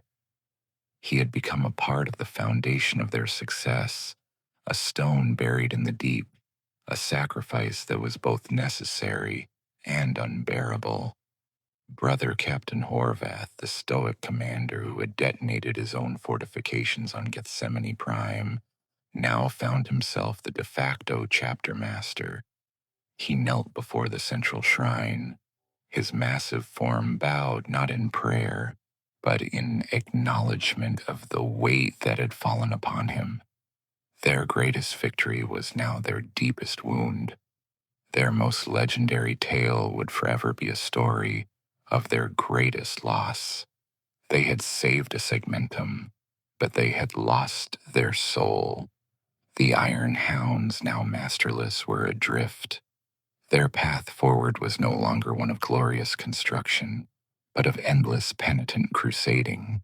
They would carry the memory of Valerius's sacrifice as both their shield and their burden, a legacy of victory so absolute it felt like an eternal punishment. The war was over, but a new, quieter, and far more terrible struggle for the soul of the chapter had just begun. Though the source of the psychic torment had been cauterized in the most absolute manner imaginable, its stain upon the Gethsemane subsector was not so easily erased. The psychic echo, the memory of that great collective agony, lingered like a phantom limb. On a dozen worlds, populations remained fractured, their minds scarred by the madness they had endured. They were no longer screaming, but a deep, unnerving melancholia had taken root, a spiritual sickness that manifested as listlessness, nihilism, and sporadic, inexplicable acts of violence. The wound was closed, but the flesh around it was necrotic. For Lord General Militant Arctuza Van Kleis, this was an unacceptable imperfection. Victory was not merely the defeat of the enemy, but the absolute restoration of imperial order. The Gethsemane subsector was a testament to her crusade's success, and she would not allow it to be a scarred, weeping monument to a battle won at the cost of sanity. And so, with the full backing of the High Lords and the implicit, silent approval of the Inquisition, she enacted the pacification of the Gethsemane subsector, a campaign that would become a dark legend in the annals of the Astra Militarum. It was not a war of liberation, but of sanitation. The crusade was rebranded as the cleansing host, and its purpose shifted from defense to internal purification. The first and most brutal object of this new war was Gethsemane Prime itself. The cardinal world was a ruin, its population shattered into tribes of broken madmen and traumatized survivors who huddled in the ruins of their grand cathedrals. Van Kleis's solution was swift and merciless. She declared the entire planetary population tainted beyond recovery. Legions of death corps of Krieg were brought in, their gas masks and solemn purpose perfectly suited to the grim task. They moved through the ruined cities not as soldiers but as exterminators. They offered no terms, they took no prisoners. The crack of their laser guns and the roar of their flamers echoed through the holy places, a final brutal sermon of fire and death. The survivors, the victims of a war they never understood, were systematically purged. Their bodies were piled high and burned in pyres that lit the night sky for months. Gethsemane Prime was being scoured clean, its sins washed away in a tide of blood and ash. But mere extermination was not enough. The memory of the madness, the story of a system that vanished, and a silent scream that drove men insane was a dangerous piece of lore. It was a seed of doubt, a question about the absolute power of the Imperium to protect its citizens. This seed, Van Kleis and Oberos agreed, had to be uprooted from history itself. The Adeptus Ministorum was tasked with the grand project of rewriting the truth. Fleets of scribes and confessors descended upon the surviving worlds of the subsector. Gethsemane Prime, they declared, had fallen to a particularly virulent chaos cult of Slaaneshi origin. The vanishing of the Solace system was a warp storm of unprecedented ferocity. The psychic scream was a lie, a mass delusion spread by heretics. A new history was crafted, one of rebellion and righteous imperial fury, a familiar and comforting narrative that replaced the terrifying, inexplicable truth. All historical records, data slates, and personal journals that contradicted this new reality were seized and incinerated. To enforce this new truth, the Ordo Hereticus initiated a campaign of mind-scrubbing on a scale rarely seen. Entire populations of worlds that had been on the fringe of the madness were rounded up. Millions of people were processed through vast psychic reconditioning camps, their memories of the last few years scoured and replaced with the new sanitized history. Those whose minds were too strong to be wiped or too broken to be repaired were quietly given the Emperor's peace. It was a lobotomy performed on an entire sector of space. For the soldiers of the Astra Militarum who had fought in the campaign, a different fate was ordained. They knew the truth. They had seen the weeping hordes, heard the silent scream, and sailed through the webway. They were living contradictions to the official narrative. Van Kleis could not simply purge them all. They were veterans, heroes of a victory that had to be remembered, even in its altered form. So they were redeployed. The Cadian, Mordian, and Vostroyan regiments of Battle Group Defiance were not granted a return to their home worlds. They were granted the honor of being permanently assigned to the most brutal and distant war zones on the very edge of the galaxy, thrown into endless meat grinders against orcs and tyranids. They were scattered to the winds, their collective memory broken apart, their warnings and strange stories dismissed as the shell shock of men who had seen too much combat. They were left to die in foreign trenches, taking the truth with them to their graves. The pacification lasted for a century. It was a slow, grinding, and utterly ruthless process of rebuilding a subsector not just physically, but historically and psychologically. When it was over, the Gethsemane subsector was once again a compliant, productive, and devout region of the Imperium. Its citizens praised the God Emperor for their deliverance from the Slanishi cults, and they venerated Lord General Van Kleis as their savior. The price of this peace was the lives of billions, the memories of trillions, and the absolute erasure of one of the most terrifying events in the Segmentum's history. The victory was now clean, perfect, and a complete and utter lie. In the grand tapestry of imperial history, the Gethsemane Crusade and the subsequent pacification were recorded as a shining example of the Imperium's unyielding resolve. Lord General Militant Arctuza Van Kleis was elevated to the status of a Segmentum hero, her name etched alongside the greatest military commanders of the age.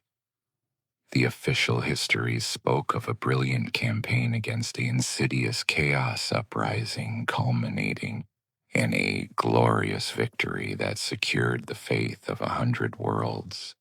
It was a lie so vast and so thoroughly enforced that it became the truth. Yet the true legacy of Archon Malixian Vile's grand atrocity could not be entirely erased. It lingered not in records or memories, but as a physical and metaphysical scar upon the galaxy. The region of space where the Solace system had once burned brightly was now a permanent wound in the fabric of reality. Designated by the Navi's Nobilite as the Solace Anomaly, it remained a perfect sphere of absolute void, a patch of sky where no stars shone. Ships that ventured too close found their Geller fields weakening and their crews overcome with a profound, inexplicable melancholia. Navigators could not perceive it, and astropaths who focused on it felt a chilling emptiness that threatened to swallow their own consciousness. It became a cursed place and a dead zone on the galactic map that all sane captains plotted their courses far around, a silent eternal monument to a stolen star and a billion stolen souls. For the Assyriani of Craftworld Imi Lothric, the legacy was a source of bitter resentment. The black hole created by the Imperium's crude victory had become the maw of anguish, a permanent singularity within the Webway that warped and corrupted the delicate pathways around it for untold light years. It was a wound that could not be healed, a constant reminder of the day they had lowered themselves to bargain with the Monkey and had been repaid with desecration. Their reclusiveness hardened into a cold, simmering hatred. They had gained 2 priceless STC templates, but they had lost a piece of their home, and they would never again entertain any notion of cooperation with the brutish, destructive race of mankind. The door for any future alliance in that sector of the galaxy was slammed shut, locked and barred for eternity. The greatest and most tragic legacy belonged to the Iron Hounds. They did not speak of the Gethsemane Crusade. It was a victory too costly to be celebrated, a triumph that had ripped the heart out of their chapter. Under the grim leadership of the newly elected chapter master Horvath, they embarked on an endless penitent crusade. They became even more insular, more stoic, their fortresses more impregnable, and their doctrines more rigid. The tale of Valerius's final stand became their most sacred text, a private legend of ultimate sacrifice that defined their identity. They were the chapter that had stared into the abyss, thrown their master into it to seal it shut, and then walked away to stand eternal vigil. They sought out the most brutal siege warfare, the most hopeless defensive campaigns, as if seeking to replicate Valerius's sacrifice on a smaller scale, again and again. Forever, they had saved a segmentum, but in doing so, they had become prisoners of their own victory, their chapter's soul forever entombed in the moment of its greatest triumph and its most profound loss. And in the darkest corners of the galaxy, the story was not forgotten. In the spires of Komorau, the tale of Malixian Vile became a cautionary legend. He was the Archon who flew too close to his own twisted sun, a genius whose ambition had outstripped even his own considerable power. But his idea, the theft of a star, the creation of a permanent realm of pain, was not dismissed. It was seen as a flawed masterpiece, a daring experiment that had failed only in its execution. Other archons, subtler and perhaps wiser than Vile, took note.